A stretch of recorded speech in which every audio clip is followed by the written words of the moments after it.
జాతకంలో బుధుడికి సంబంధించిన దోషాలు ఎందుకు వస్తుంది అండ్ బుధుడి దోషం వల్ల ఎటువంటి పరిస్థితులు వస్తాయో మనం తెలుసుకుందాం ఈరోజు ఈ వీడియోలో. అందరికి నమస్తే and welcome to your kundali speaks Jyotisha Sanjeevani. So బుధుడికి సంబంధించిన కారకత్వాలు ఒకటి ముఖ్యంగా వచ్చేసి బుధుడు వ్యాపారానికి కారకుడు.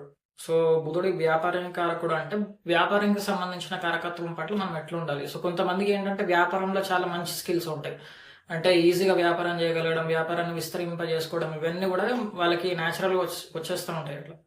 సో ఇట్లాంటి స్కిల్స్ ఉన్నప్పుడు కొంతమంది ఏం చేస్తారంటే వాళ్ళకి అది అహంకారం పెరిగిపోయి, గర్వం పెరిగిపోయి నాకు వ్యాపారం ఎక్స్పెండ్ అయిపోతుంది, సో నేను ఏమైనా అంటే మోసం చేయడం లేకపోతే ఇట్లాంటివి నెగిటివ్ మార్గాలలోకి వెళ్ళడం వీళ్ళు వెళ్ళడం వల్ల ఏంటంటే ఈ బుధుడి కారకత్వమైన వ్యాపారాన్ని వాడతారు. సో దానివల్ల ఏంటంటే బుధుడి కారకత్వం దెబ్బతింపోతుంది.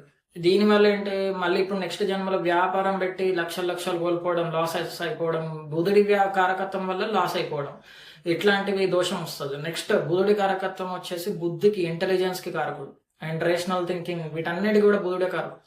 సో కొంతమందికి ఏంటంటే వాళ్ళకి తెలివి బాగుంటది, అంటే న్యాచురల్ గానే వాళ్ళకి ఇంటెలిజెంట్ ఉంటారు, ఈజీగా గ్రాస్ప్ అయిపోవడం, అడాప్టబిలిటీ అండ్ మ్యానిపులేట్ వేరే వాళ్ళని మ్యానిపులేట్ శక్తి కూడా వాళ్ళకి ఉంటుంది. సో ఇట్లాంటివి ఉండడం వల్ల వాళ్ళు ఏం ఫీల్ అవుతారు, నాకు ఇవన్నీ ఉన్నాయి కదా, సో నేను ఈజీగా మ్యానిపులేట్ చేసేసి నేను వేరే వాళ్ళని ఇబ్బంది పెట్టేసి నేను సక్సెస్ అయిపోతా అనే మార్గంలోకి వెళ్ళిపోతారు. సో నాకు తెలివి ఉంది, నేను తెలియమంటున్నాను ఒక గర్వం ఏదైతే ఉంటుందో వాళ్ళని ఆ మార్గంలోకి నూకేస్తుంది.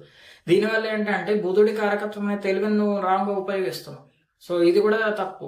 సో అందుకని ఏంటంటే మనకి తెలివి ఉంటే ఓకే, మనం యాక్సెప్ట్ చేసుకోవాలి, మనకి ఉన్న తెలివిని మనకి వాడుకోవాలి, ప్లస్ మన చుట్టుపక్కల ఉన్న వాళ్ళకి ఎట్లా సాయం చేయాలనే దాంతోనే మనం చూసుకోవాలి తప్ప మనం దాన్ని నెగిటివ్ వాడుకోవడం ఇట్లాంటివి చేస్తే అంటే ఏంటంటే మనకి నెక్స్ట్ జన్మలో బుద్ధికి సంబంధించిన సమస్యలు రావడం, అంటే లౌక్యం తెలియకపోవడం, లేకపోతే బుద్ధి విచక్షణ లేకపోవడం, ఇలాంటివన్నీ సమస్యలు వస్తాయి. జాతకంలో చాలా టెర్రిబుల్ ఉంటుంది. ఒకవేళ బుధుడికి సంబంధించిన దోషాలు ఉంటాయి ఆ పర్సన్ చాలా సఫర్ అయిపోతాడు.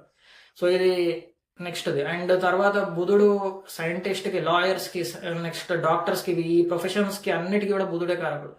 మ్యాథమెటిక్స్ కి, సో వీటిలో కూడా అంతే. ఇప్పుడు డాక్టర్స్, లాయర్స్ వీళ్ళందరూ కూడా మనం న్యాయంగా సంపాదించుకోవాలి, అంతేగాని మన అన్యాయం సైడ్ అట్లా వెళ్తే ఏంటంటే ఈ కారకత్వాలను మనం ఇబ్బంది పెట్టినట్టు అవుతుంది. అండ్ దానికి సంబంధించిన బుధుడి దోషం కూడా మనకు వచ్చేస్తుంది. దీని డాక్టర్స్ వల్ల మోసపోవడం, లేకపోతే లాయర్ల వల్ల మోసపోవడం, ఇట్లాంటి కాంబినేషన్స్ షార్ట్ లో ఫామ్ అయిపోతాయి. సో ఇది చాలా, అందుకని జాగ్రత్తగా ఉండాలి. సో బుధుడికి సంబంధించిన మీ జాతకంలో స్ట్రాంగ్ గా ఉంటే మంచికి వాడండి. బుధుడికి సంబంధించిన ఇష్యూస్ ఉంటే మాత్రం ఖచ్చితంగా పరిహారం చేసుకోవాలి, ఎందుకంటే పర్సన్ చాలా ఇబ్బంది పడతాడు. సో ఇది బుధుడికి సంబంధించిన కారకత్వాలు. నెక్స్ట్ మనం వేరే గ్రహం గురించి తెలుసుకున్నాం.